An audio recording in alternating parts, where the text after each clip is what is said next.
बिस्मिल्लाहिर्रहमानिर्रहीम। अस्सलामुअलैकुम। सास ससुर की खिदमत आखिर कौन करे। आज मैं बात करूंगी सास ससुर की खिदमत के बारे में। बहुत से घरों में सास ससुर तन्हा रह जाते हैं।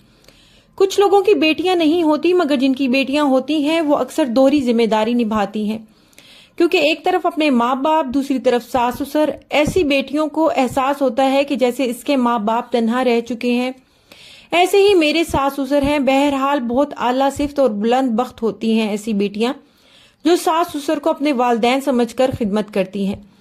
भले शरीयत में बहू के जिम्मे सास ससुर की खिदमत नहीं है, मगर आप खुद सोचें, एक शोहर जो दिन भर बाहर रोजगार में थकता है, रात को जब घर आए तो फिर वालदैन की खिदमत करे या बीवी बच्चों के लिए को टाइम दे।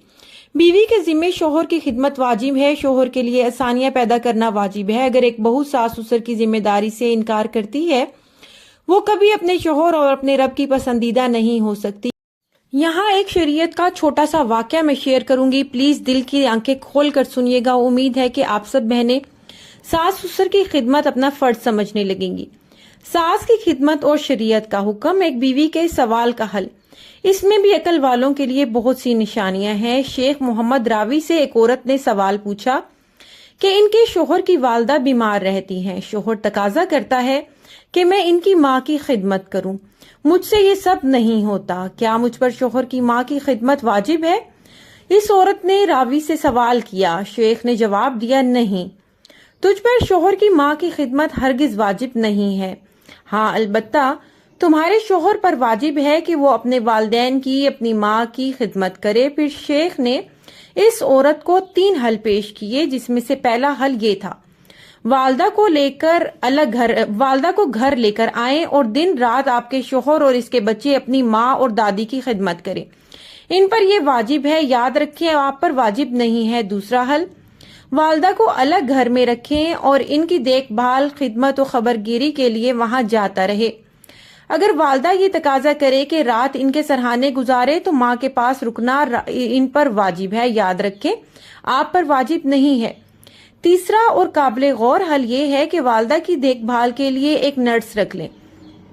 अगर नर्स के लिए तनख्वाह देने में हर्ज हो तो घर के अखराजात कम करके नर्स की तनख्वाह दे।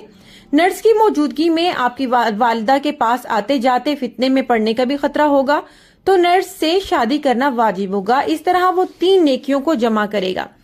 दूसरी, शादी का अजर, माँ की खिदमत का अजर और फितने से बचने का अजर। याद रखें, अलबत्ता आप पर शोहर की माँ की खिदमत वाजिब नहीं है, लिहाजा आप इज्जत के साथ अपने घर रुकी रहें। आखिर में दुआ है तमाम बहनों को अल्लाह पाक अक्ल सलीम अता फरमाए। आमीन सुम्मा आमीन। आप सबसे मेरी दरख्वास्त है कि एक दफा दुरूद इब्राहिम इस नियत से पढ़ लीजिए कि अल्लाह ताला तमाम खवातीन को, हमारे वालदैन को, हमारे वालिद को, वालदा को कभी जिंदगी में किसी इंसान का मोहताज ना बनाए। अल्लाह ताला सबके हाथों को सलामत रखे, बुढ़ापे में भी अच्छी सेहत अता करके रखे।